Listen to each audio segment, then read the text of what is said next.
ఆ, ఈయన సర్వ సైన్యాధ్యక్షుడు సర్వాధికారి, పాకిస్తాన్కి ప్రస్తుతం దేవుడు కూడా ఆయన సయ్యద్ అసీం మునీర్ని లేపేయటానికి మొసాద్ స్కెచ్ వేసింది లేదా కొన్ని ఉగ్రవాద సంస్థలు స్కెచ్ వేశాయని చెప్పేసి పీటీఐ అంటే ఇమ్రాన్ ఖాన్ పార్టీకి సంబంధించి ఒక ర్యాలీ యూకేలో జరిగితే అందులో ఒక మహిళ ఆవిడ మాట్లాడిన వీడియో వైరల్ అయింది.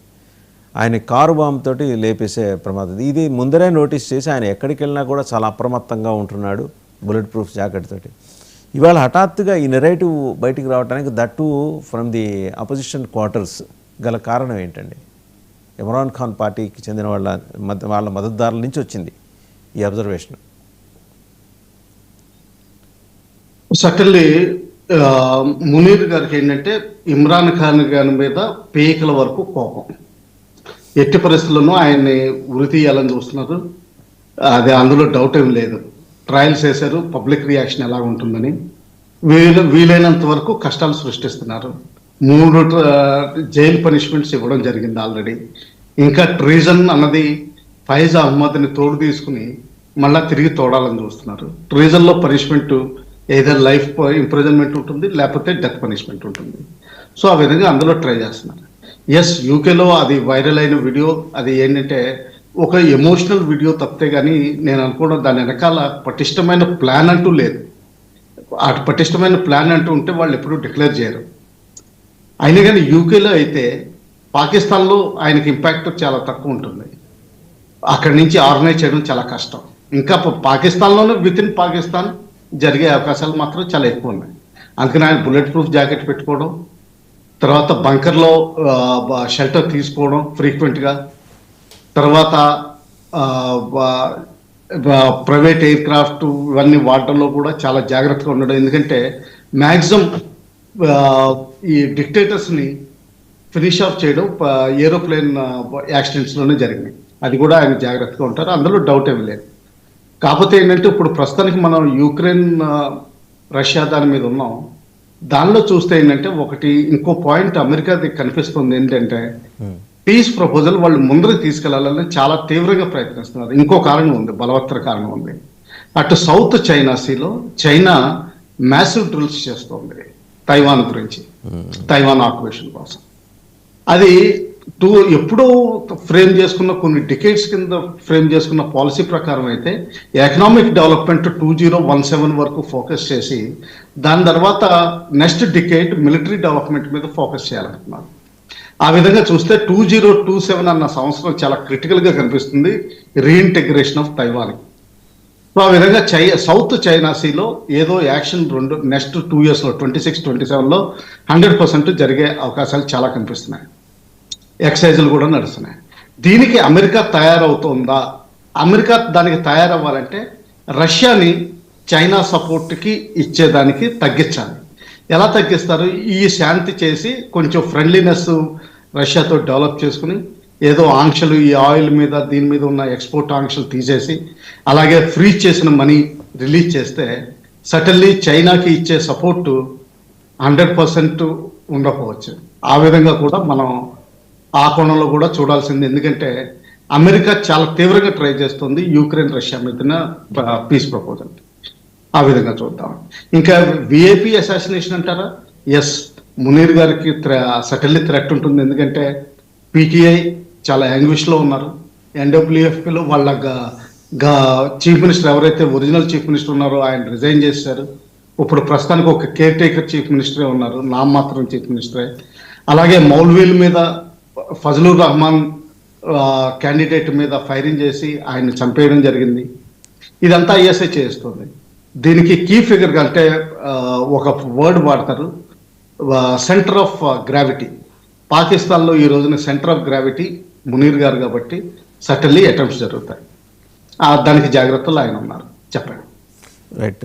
కల్నల్ పరం గారు, మునీర్ అసాసినేషన్ అటెంప్ట్ సడన్గా ఫోర్ ఫ్రంట్లోకి వచ్చింది. దట్టు యూకేలో పీటీఐ వాళ్ళు చేసిన ర్యాలీ, ఇమ్రాన్ ఖాన్ మద్దతుదారులు చేసిన ర్యాలీలో ఆవిడ చాలా భావోద్వేగంతో మాట్లాడారు. That went viral. తర్వాత Pakistan has summoned UK deputy high కమిషనర్ని పిలిచి ఏంటి దీని మీద ఈ సెక్యూరిటీకి సంబంధించి ఇలాంటి థ్రెట్స్ వస్తున్నప్పుడు మీరేం చేస్తున్నారు అంత ఓపెన్గా జరుగుతున్నప్పుడు? నిజంగా UK is not aware of such kind of happenings. ఎందుకంటే ఆ ప్లాట్ ఏదో యూకే నుంచి జరుగుతుందా? ఎందుకంటే వీళ్ళు పాకిస్తాన్ నుంచి కనుక మనం చూస్తే వాళ్ళు దేశానికి ఉగ్రవాదాన్ని ప్రమోట్ చేస్తారు. వాళ్ళ పిల్లలు వాళ్ళ సంతానం మాత్రం యూకే యుఎస్లో బాగా పెద్ద చదువులు చదువుకొని బాగా సెటిల్ అయిపోవాలి. సో యూకే ఒకవేళ యూకే నుంచే జరుగుతుందా, ఇంకెక్కడి నుంచైనా జరిగే అవకాశం ఉంది? ఎందుకంటే మనం ఆవిడ ఇంకో మాట కూడా అన్నారు, ఆయన జియావుల్ హక్ని ఎలా లేపేశారో అదే పద్ధతిలో ఇన్ని కూడా బట్ అది ఫ్లైట్లో లేపేశారు, ఇక్కడ మాత్రం కార్ బాంబింగే ఉండొచ్చు అని. And is not so comfortable with Lashkar e Taiba and Jaish e Mohammed అనే మాట కూడా వినిపిస్తుంది. అంటే ఎట్లా వీళ్ళందరికీ పులి మీద స్వారీ చేసినట్టు అండి ఇది. పులి మీద స్వారీ చేసి పులి జూలు పట్టుకుని పీకినట్టే అండి ఇది. సింహం జూలు పట్టుకుని పీకినట్టే ఇది. సో ఆసిమ్ మునీర్ లాంటి వాళ్ళది ఎనీ మిలిటరీ జనరల్ మీరు చూడండి, they will have a shelf life. ఆ షెల్ఫ్ లైఫ్ ఉన్నంత వరకు ఒక వెలుగుతారు, దాని తర్వాత వాళ్ళని తీసి పక్కన పడేస్తారు. Ultimately it is a game of terror. So terror అనేది పక్కలో మీరు నాగభవన్ పెంచుకున్నట్టే పాలు పోసినంత సేపు అది పాలు తాగుతుంది, దాని తర్వాత మిమ్మల్ని కాటేస్తుంది, అవసరం ఉన్నప్పుడు మిమ్మల్ని కాటేస్తుంది. సో ఇది జరిగేది, ఎప్పుడో ఒకప్పుడు జరగాల్సింది ఆసిమ్ మునీర్కి. అండ్ అంటే ఆయన పొజిషన్ లో ఉండడానికి కూడా పెట్టి పుట్టాలి.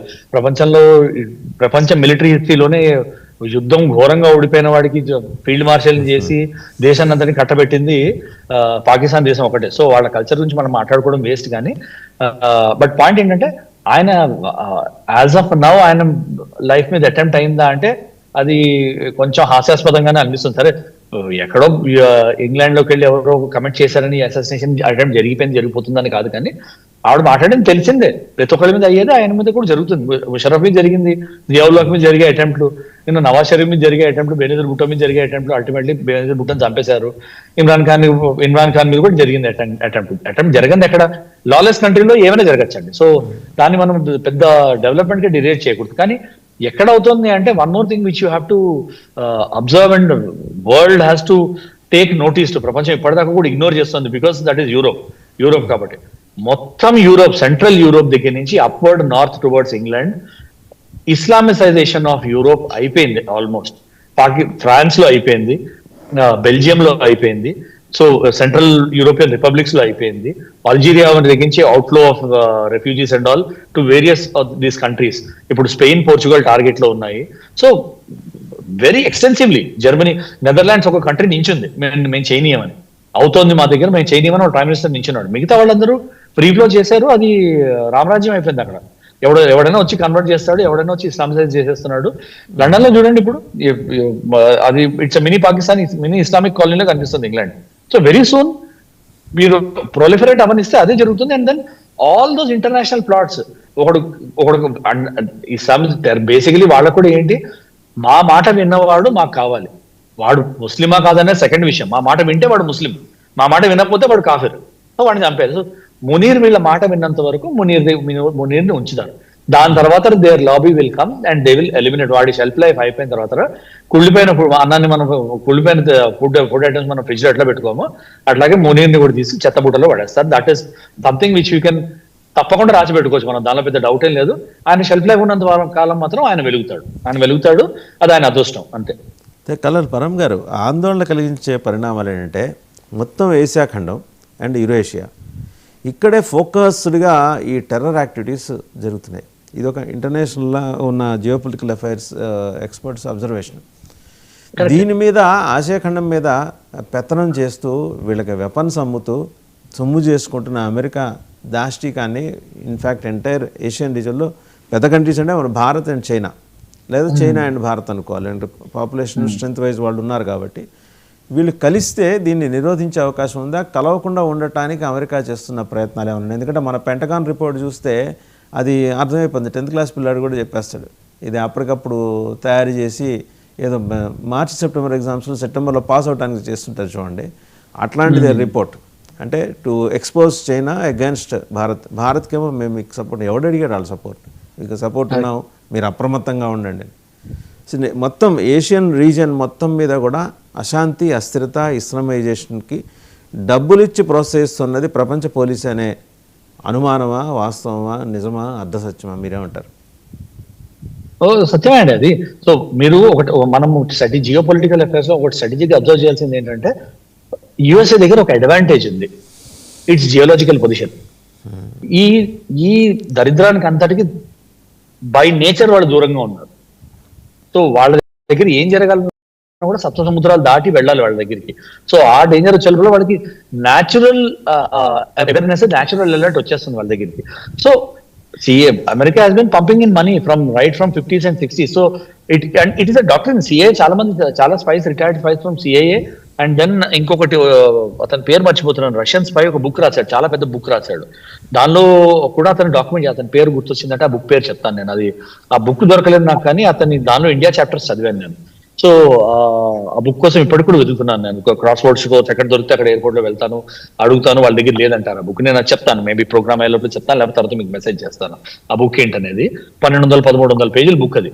దానిలో తను చాలా డీటెయిల్ గా డాక్యుమెంట్ చేశాడు. So it is a doctrine by CIA that ఇండియాని చైనాని కలవనీయద్దు అన్న ఒక డాక్ట్రిన్ వాళ్ళకి ఉంది, and they follow that. So అందుకే ఎప్పుడు ఇండియా చైనా పక్కకు వచ్చినా కూడా దెప్పుడే వెజ్ మధ్యలో వాళ్ళు ఏదో ఒకటి వేస్తారు, ఏదో ఒకటి పోకేస్తారు.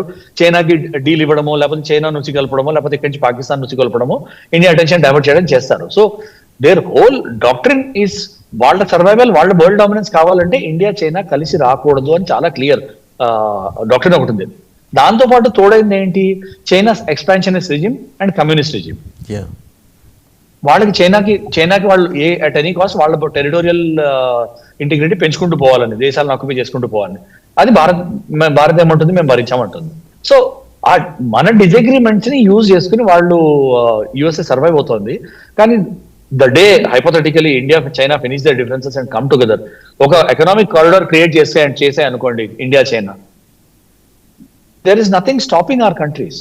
దాని తర్వాత ప్రపంచం మొత్తం మీద రాజ్యం చేయొచ్చు, మొత్తం ప్రపంచం మీద రాజ్యం చేయొచ్చు without any doubt. But then అది జరగనీయకుండా ఉండాలనే కదా యుఎస్ఏ ఎఫర్ట్ మొత్తం అంతా. That is why they are pumping in money. CA central Asian republics లోను, సెంట్రల్ యూరేషియాలో వాళ్ళు ఇన్వెస్ట్ అయ్యి ఉన్నదే డైవర్షన్ దీనికోసం అని. అండ్ దట్ టు పాకిస్తాన్ ని పడనీయకుండా ఉండడం చూసేది కూడా, that is the only reason why USA is invested in Pakistan. Right. Bangladesh అంశానికి వస్తే కనుక చూసాం, పాపం 17 ఏళ్ల తర్వాత వచ్చాడు ఆయన రెహమాన్. వచ్చి రాగానే he lost his mother Begum Khaleda Zia. ఆవిడ అంటే అనారోగ్యంతోనే ఉన్నారు. ఆమె కనీసం నాలెడ్జ్లో కూడా ఉండుండకపోవచ్చు, కోమాలో ఉన్నారు. వాళ్ళ అబ్బాయి వచ్చే సమయానికి ఆవిడ కోమాలో ఉన్నారు కాబట్టి అవి కూడా ఆవిడ నాలెడ్జ్లో ఉండుండకపోవచ్చు.